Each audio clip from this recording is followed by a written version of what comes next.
Pe vremea lui Irod, împăratul iudeilor, voind împăratul să se facă liste cu toți tinerii buni de luat la oștire, a dat ordin ca fiecare tânăr să se ducă în satul unde s-a născut și acolo să se înscrie pe listă. Așa a trebuit să facă și Iosif, logodnicul Mariei, și de aceea s-au dus ei amândoi în Viflaim, orășelul din care se trăgea tânăr. Se spune că acolo trăia un păstor tare bătrân, de lege păgân, cu numele de Crăciun. Acest păstor avea fără avea, stâne de oi multe și cornute, cu lună micoasă, ca firul de mătasă. Și trecea drept om, cu vază printre seminii săi din același oraș. Întâmplarea a făcut ca Mântuitorul lumii, Domnul nostru Iisus Hristos, să se nască din Sfânta Fecioară Maria, iar în staulul de vite al acestui bătrân păstor păgân de lege și a făcut. Baba Iova o goni pe Maica Domnului din casă, spunându-i că bărbatul ei, Crăciun, e om rău la inimă, că nu suferă în casa lui oameni străini și când va veni cu oile de la pășune, are să fie foc și pară, chin și vai de gânși. Ce să facă Fecioara Maria? Ceasul nașterii Mântuitorului lumii se apropia. În culmea durerilor, ea se furișă într-o iesle de boi din staulul păstorului. Seara târziu, pe la o vreme din noapte, Crăciun, doinind în fluier, își îndrumă alene turma, sătulă, doldora spre locuința sa. Ajuns acasă, dădu poruncă numai decât Babei Iova să-i pregătească bucate multe pentru a doua zi, căci era zi de sărbătoare, ziua cărnurilor. În acea zi va chema la masă să se ospeteze cu el, după obiceiul păgân, multă lume. Îi mai porunci nevestei sale să-i dea să mănânce, că era mort de foame, de parcă n-ar fi mâncat de una, și să-i fiarbă nițică apă la foc, să se spele pe cap, că a doua zi era sărbătoare mare. Baba Iova îi făcu pe plac, că-și vai de cojocul ei ar fi fost să nu fi ascultat vreodată de Moș Crăciun. Trecuse de miezul nopții, era pe la al doilea cântat de cocoș, când Moș Crăciun, pomenindu-se din somn, sculă pe Baba Iova să-i pună la foc bucatele să fiarbă pentru a doua zi. Țâși din somn, biata Babă Iova alergă în ogradă să adune uscături pentru a țâța focul. Nici n-apucă să-l aprindă și o lumină din coșarul boilor, o lumină de părea că toată ograda era în flăcări. O făcu să alerge, să țipe, să se vaite. Strică ea pe Moș Crăciun, că staulul lor e prăpădul focului. Moș Crăciun, păstorul, dormea de-a sfărăitele și nici habar n-avea de cele ce se petreceau în ograda sa. Baba Iova alergă în staulul boilor și în loc de foc, ce să vadă? Văzu pe Maria lui Iosif, pe Sfânta Fecioară, că născuse în ieslea boilor, pe Mântuitorul, pe Iziritorul lumii, pe Domnul nostru Iisus Hristos. Baba Iova căzu îngenunchiată la pământ și strigă: Maică preasfântă, Fecioară slăvită, miluiește-mă, Maica Domnului! Foarte blajină ajută să se apropie de Sfântul Prunc și, după obiceiul moașelor de țară, să taie buricul dumnezeiescului fiu. Era de altfel și moașă băbuca Iova și, ca toate babele moașe de la țară, purta o custuriță, un fel de briceag ruginit la brâu. Ajunsă în ieslea pruncului, într-un suflet îi reteză buricul și, veselă de această întâmplare, alergă în casă, bătând din palme de bucurie și spunând uncheașului ei Crăciun că ea este moașă Mântuitorului lumii. Ce bucurie, ce veselie pe noi, Crăciune, că a venit în lume, la noi s-a născut Domnul cel de sus, Domnul cerului și al pământului, Hristos, Domnul cel slăvit, unde mult s-a prorocit. Moș Crăciun numai că nu... Ceartă poveste din bătrân despre Crăciun cel aspru și nevastă sa crăciuneasa, inimă de piatră, omul bogat Crăciun își persecuta familia și argații. Când se ducea la moară, cică femeile dormeau cu rândul, ca să nu le prindă stăpânul odihnindu-se. Crăciun nu era deci acasă atunci când Maica Domnului și Iosif i-au bătut la poartă. Maria dădea să nască, gospodarul cel rău tocmai plecase cu 12 căruțe la moară.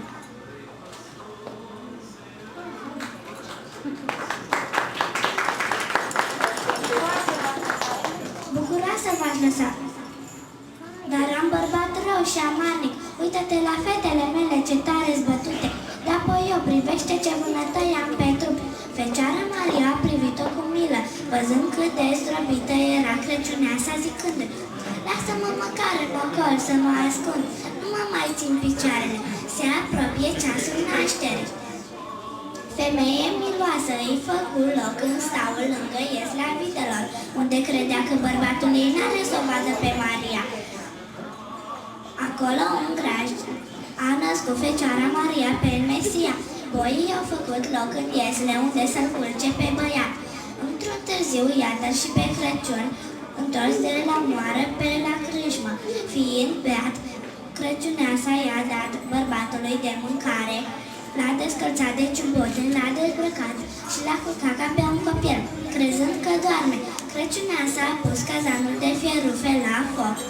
Dar se născuse Domnul Hristos și trebuia scăldat prumbul. Femeie, sări deodată Crăciun, de ce fier noaptea rufe? Am despălat ceva în șură, bărbate, că mâine-i ziua ta și n-am rufe curate. Crăciun cel păcătos a țipit iarăși. Când se trezi Mamur, văzu femeia întorcându-se din staul cu lumânarea. Sări alți din pași și început să-și bată femeia. De frică aceasta recunoscut totul. Legenda spune că bărbatul parcă turbase, apucă banda de sub pat, o prinse pe Crăciuneasa de amândouă și dărând-o până la ușă, îi puse mâinile pe prag și le tăie de la curmătură. Cu fața mânjită de sânge căzu pe pat, fără să mai audă țipetele de durere ale nevestii. Văitându-se amarnic, Crăciuneasa se duse la Maica Domnului cu mâinile schilodite.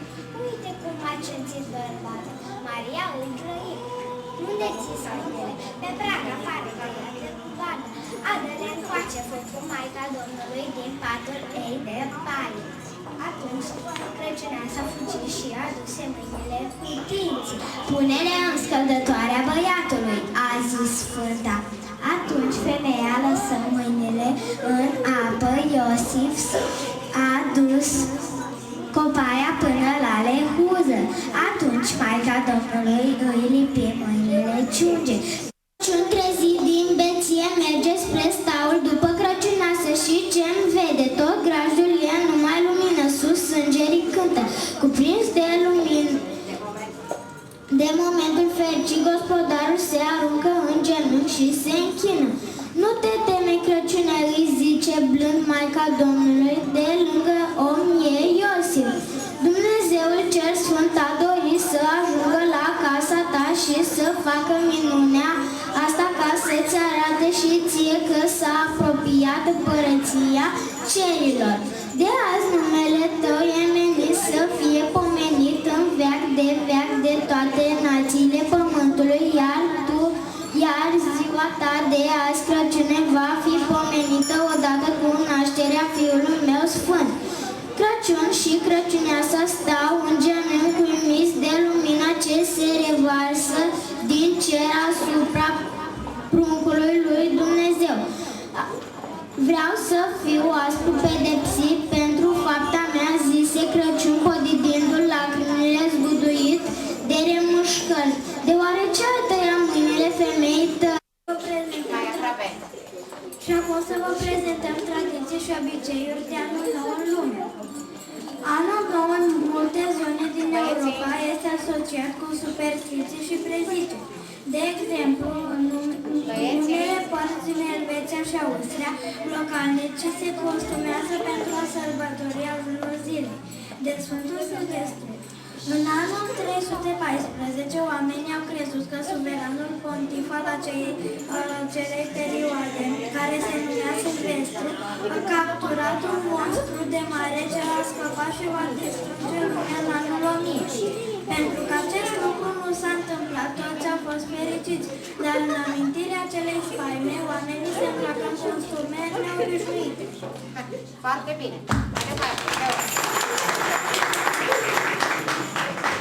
Un obicei spaniol de anul nou este pentru mirese noaptea de anul nou reprezintă ocazia de a strecura cupa de șampanie și de a ciocăni. La Napoli, în Italia, anul nou este întâmpinat printr-un obicei special care consta în a ruga pe fereastră obiectul vechi, simbolul ale anului care a trecut. Astfel, obiecte de mobilier, vase, haine, etc. ajung în stradă spre nefericirea gunoierilor care trebuie să treacă în timpul nopții pentru a face curățenie. Foarte bine, bravo!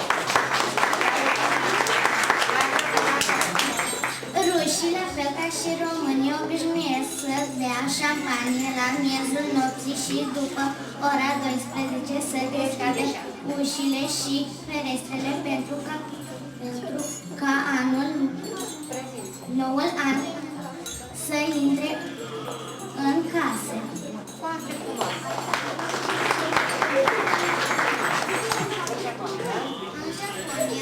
Mai aproape!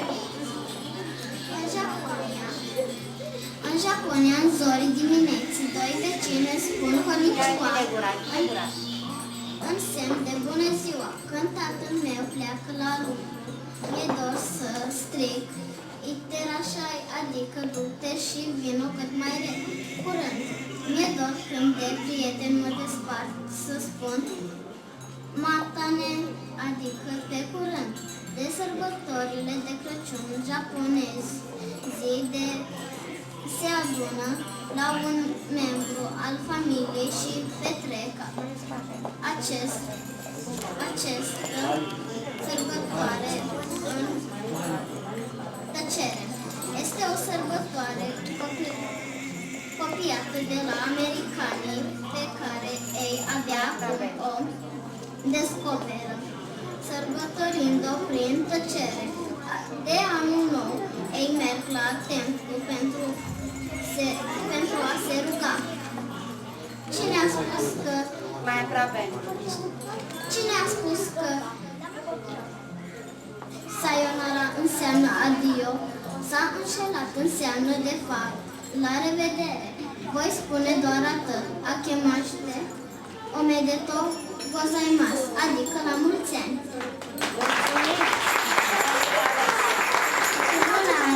Copiii îl așteaptă pe Sinterklaas care vine pe un cal alb și lasă daruri în saboti de lemn.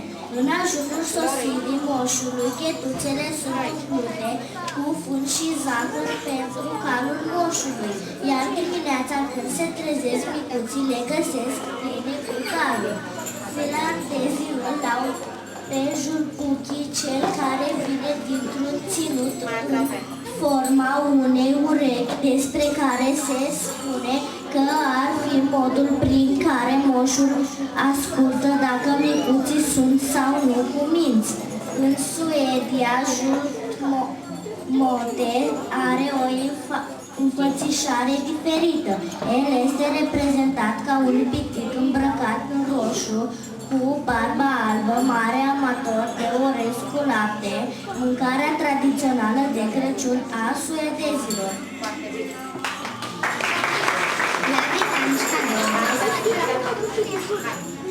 La britanici, cadourile se împart pe 26 decembrie. Danezii au un ritual de împărțire a cadourilor. Se adună toți ai casei în jurul bradului și cel mai în vârstă membru ia un cadou pe care îl dă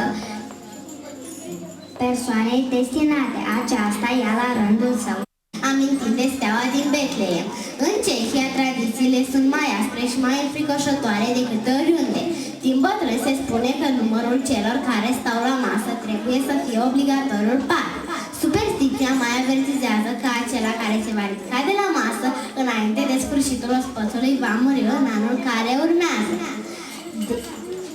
Din acest motiv, toate platourile cu bucate trebuie să fie aduse pe masă înainte de venirea oaspeților, ca gospodina să nu fie nevoită să mai facă drumuri inutile la bucătărie. De altfel, puțin s-ar îndura să se ridice de la masă, fiindcă la desert se servește o delicioasă prăjitură cu migdale.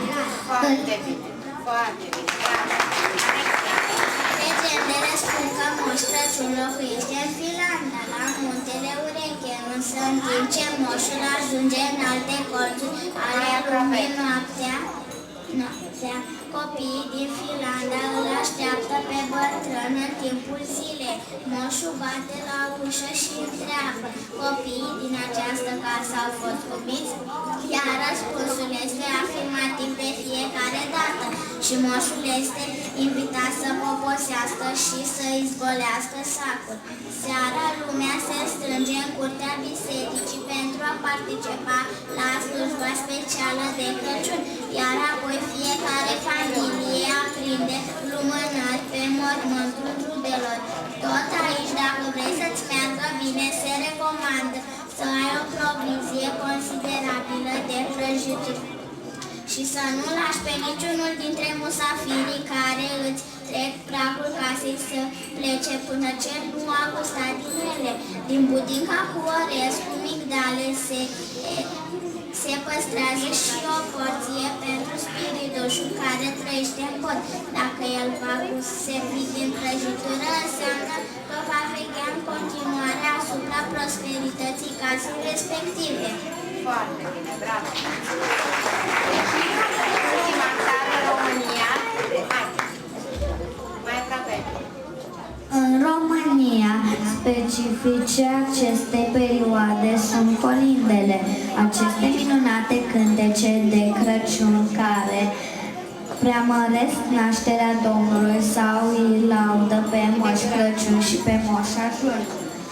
Cu 5 zile înainte de Crăciun are loc tăierea porcului.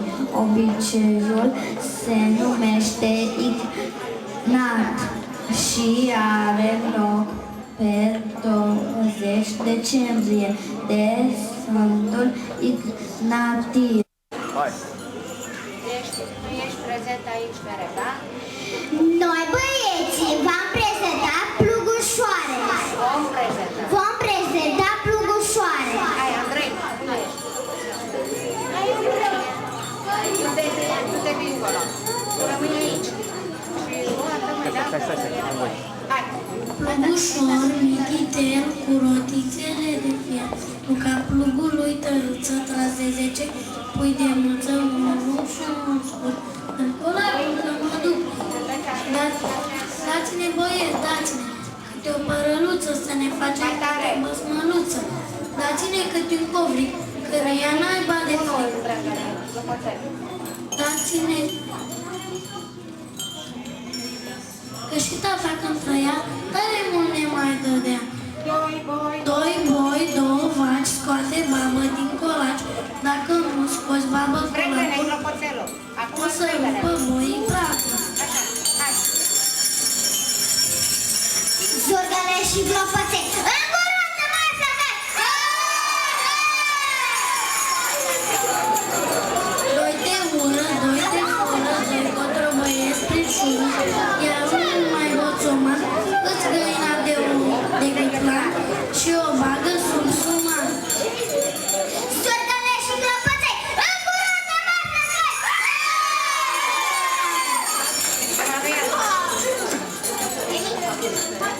Dai în spate. Aho, aho, plugușorul mitite, cu rotițele de fier. Trag băieți vârtoși de el, plugușorul cu 6 buni. Cei dinainte cu coanele frânte, cei de la mijloc cu coanele de busuioc, cei de la roadă cu coanele în față. Hai, hai! Hai băiute, cu colacul, că părâmă, voi placul, și avem juc de putregali cu proțapul de mălai, și avem a trece peste o apă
tare, să ne fie destulată, casa toată, țara toată. Ia mai unos, mai flăcăi, și strigați rugăciune! Hai, cine urmează? George. Alo? Alo, plugușor mititel cu rotițe de fer, trag băieții vârtoși de iar plugușor cu 6 boi, cei dinainte cu coarnele frânte, cei de la roată, cei de la mijloc cu buchet de busuioc, cei de la roată cu coarnea voaltă, hai mai tare cu colacul, că fără boi pragul, avem 2 bucai cu jugul de putregai, cu proțapul de mălar. Unde dai acolo stai, hai mai tare cu sămânța, că mi s-a uscat brăzdița, de urat am mai urat, dar mi-e frică cancera, pe la curtea dumneavoastră. Departe de casa noastră. Și avem a trece peste o apă rece și stau lei paralel cu gurele căscate, cu limbele lăsate să ne apuce pe la spate. Copuri opurate, la mulți ani cu sănătate, să trăiesc America Peri în mijlocul verii. Sordele și clopoței, în curând ne mai flăcăi! Drăgăliți din clopoței. Aho, mâine anul se înnoiește, plugușorul se pornește și începe a brăzda, pe la case a urat. Iar mai grea o mătui mare, să-mi nepune anulare, să-mi nepune de belșug pentru braza de suplug. Doamne, binecuvântează casa care o urează. Plugușor cu 4 boi, plugușor mâna de noi. Sus pe cer. Sus pe cer că strălucește o stea mare ce vestește că se pune de acum a nevoilor greu drum. Asta-i steaua românească, a unirii și a frățire, stea de viață, stea de spor, stea de bine în viitor. Fă-o, Doamne, să lucească steaua noastră românească și să stea tot între noi, să nu mai avem nevoie.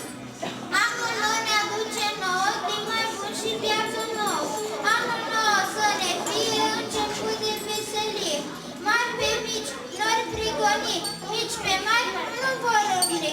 În frăție și dreptate au să fie legi lucrate. Noi cu ei vom avea și într-o oră vom juca. Dumnezeu care ne ascultă și ne întinde hrană multă și pământul ce-om avea greu de aur ne va da. Mânați noi! Cosmin. Stați, mă, din clopoțel, mă. Mâine anul se înnoiește, plugușorul se pornește și începe a pornea pe la clase a ura. Iar mai grea o măsurare, să nebune anulare, să nebune de belșug, ca și brața de suplug. Mânați, măi!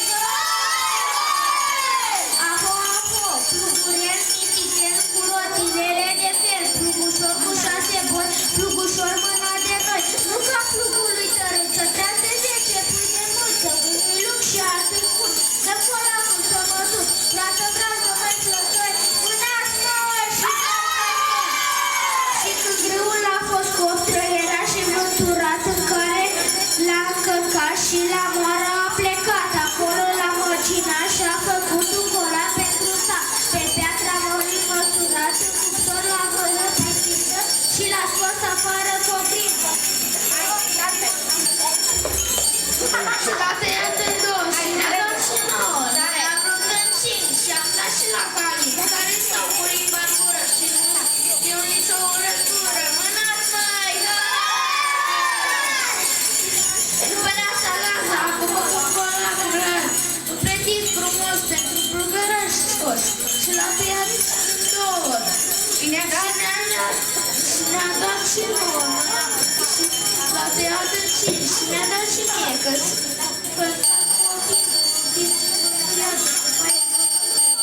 Mânați, măi! Am mai avea de ora, dar nu suntem din sata putea. Și din ochii de tratat, unde e până și mi-a văzut oile. Vulpea vie cu poftește. Mai îndemnați, măi, flăcăi!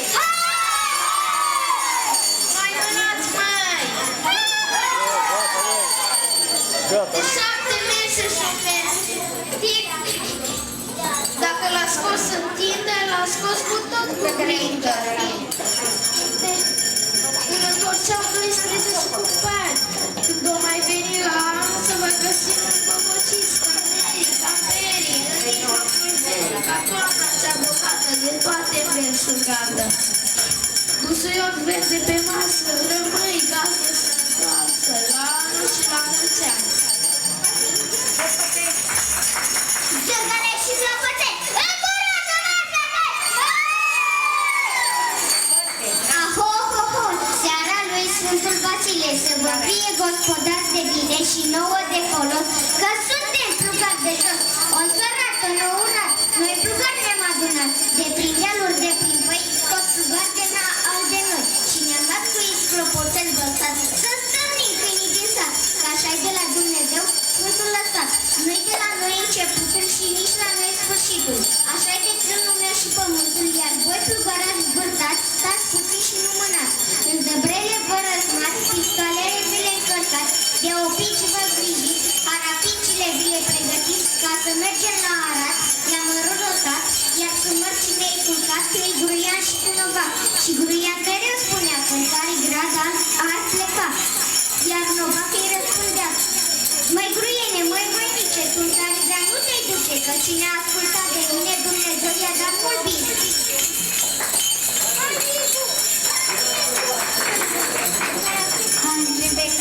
Și pe care, că toată fugă calde, până la capul dealului. La capul dealului, acolo de călecă, vine moartea plătică, măcar de 2-3 zile să se avada la mine, să-și mărița de pitică, dar să se facă plătică. În țâțile băurele, cu mâzile subținele, cu tulpanul vișiniu, nu vă mai puneți că o știu. Lămbrășoare la săstan, de bălașă la cioban, la cioban ca se cumăna, la plătește ce lumina, au de noi spre grădina. Cu ciuboții din cânta, n-am pălat cu călăga, împăreață de o videa, de departe mi-o întreba. Ce-i amiță plășmărită la Sevilla și-am căcat pe cuna dintr-odată? Înălțat de împărat, el cu soarele o punea, a uitat pe vârsta mea, 3 boliți de vedeți, cu papuga de sucești.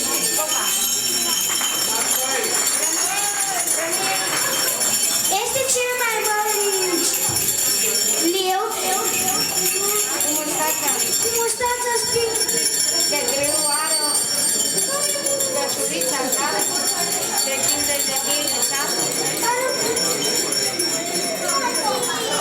Nu nimic, îl aplaudăm pentru emoții. Hai, Tibi! Cristi, unde ești? Hai, toată mai! Zi acolo! Zângăle și clopoței, încuroasă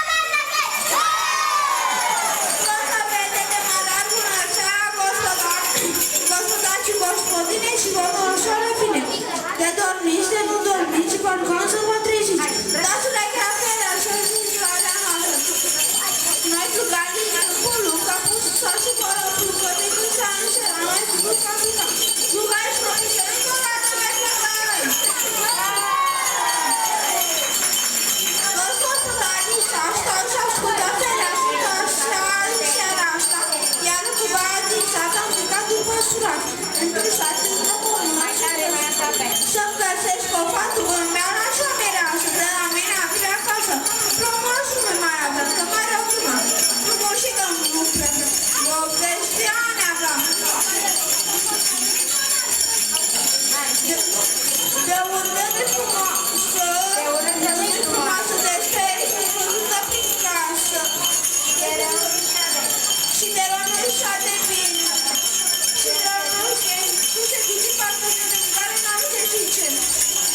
Se pricepe să mănâncă și mănâncă, frate dragă, cât o mămăligă întreagă și-a făcut-o mai mănâncă.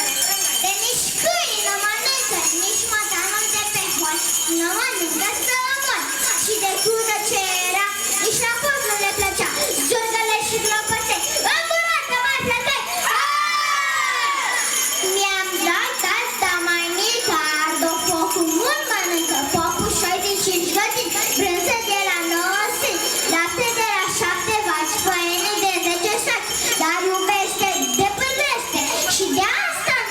iubește. Multe, multe voi mai spune că eu sunt cam bun de glume. Dacă încep acum o glumă, precisui de urătură. Chiar acum în astă seara am făcut o socoteală. Chiar din casa dumneavoastră am să iau vreo 3 parale și răchiu de tescovină Spencer gâtul de rugină.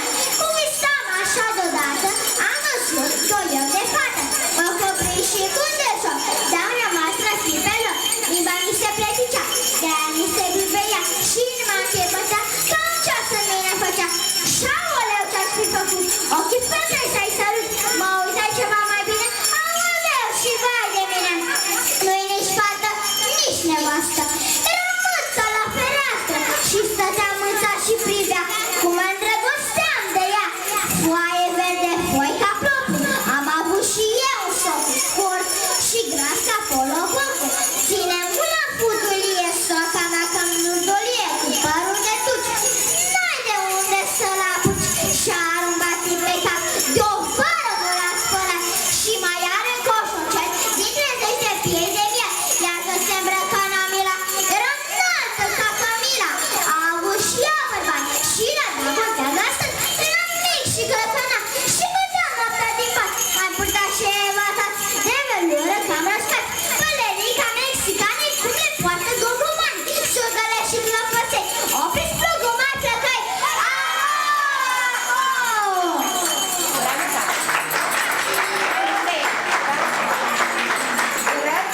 Urări de anul nou, bună dimineața, an nou, seamănă greu și cu secară, până în seară să răsară, până mâine să se facă, până multe să se facă, să fim cu toții voioși, să rămânem sănătoși ca Mary, ca Perry, în mijlocul primăverii și ca toată cea bogată de toate îndestulată. Să ningă, să plouă, să picule rouă și grâu să înconțească, bogat să rădească, să aducă nădejde trecând de primejdie, copiii să crească, mulți ani să înflorească, ca Mary, ca Perry, în mijlocul verii și în timpul primăverii, tare ca piatra, iute ca săgeata, tare ca fierul, iute ca oțelul, la anul și la mulți ani. Dori și Alexia, hai! Și voi! Doar că v-am veselat, să trăiți, să îmbătrâniți, ca un măr, ca menii, în mijlocul primăverii, ca vița de vie, la Sfânta Marie, anul nou ce vine, cu zile se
și la